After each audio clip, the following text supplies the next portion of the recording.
কি ভাই রে ভাই, মোবাইলে লক প্যাডলক লক দিচ্ছেন, ভুলে গেছেন কিন্তু এখন ওপেন করতে পারছেন না। আমি কিন্তু আপনাদের দেখিয়ে দেবো মাত্র এক ক্লিকে আপনার মোবাইলে যে প্যাটার্ন লকটা দেওয়া হচ্ছে সেটা আপনি খুলে নিতে পারবেন। কি সেটি করবেন চলুন দেখিয়ে দিচ্ছি। তার আগে বলে রাখি, এমন সব গুরুত্বপূর্ণ ভিডিও পাওয়ার জন্য অবশ্যই এই পেজটাকে ফলো দিয়ে রাখবেন আর এই ভিডিওটাকে অবশ্যই শেয়ার দিয়ে রাখবেন, কারণ যে কোনো সময় কিন্তু আপনার এটা প্রয়োজন হতে পারে। তো চলুন শুরু করা যাক। দেখুন, এই ফোনটার প্যাটার্ন লক আমি ভুলে গেছি। এখন এই ফোনটার প্যাটার্ন লক খোলার জন্য আমাকে কিন্তু কোনো রিফ্যাক্টরি ডাটা করতে হবে না। এখন যদি আমি একটা কোড ডায়াল করি তাহলে কিন্তু এই ফোনটার প্যাটার্ন লক খুলে যাবে। তো এই ফোনটার প্যাটার্ন লক খোলার জন্য আমাকে প্রথমে ইমার্জেন্সি কলে ক্লিক করতে হবে। ইমার্জেন্সি কলে ক্লিক দেওয়ার পরে এখানে আপনাকে এই কোডটা লিখে দিতে হবে, *#899#। দেন দেখুন এমন একটা পেজ কিন্তু আপনাকে শো করবে। দেন এখানে ম্যানুয়াল টেস্টটা ক্লিক করবেন।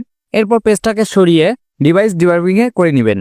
এরপর নিচের দিকে এসে দেখুন এখানে এম সেন্সর নামে একটা লেখা আছে, এখানে ক্লিক করবেন। এখানে দেখুন এটা কিন্তু উঠতেছে, এমন 10 সেকেন্ড কিন্তু আপনি এটা করে রাখবেন। দেন আপনার যে হোম বাটন আছে এখানে আপনি ক্লিক করবেন।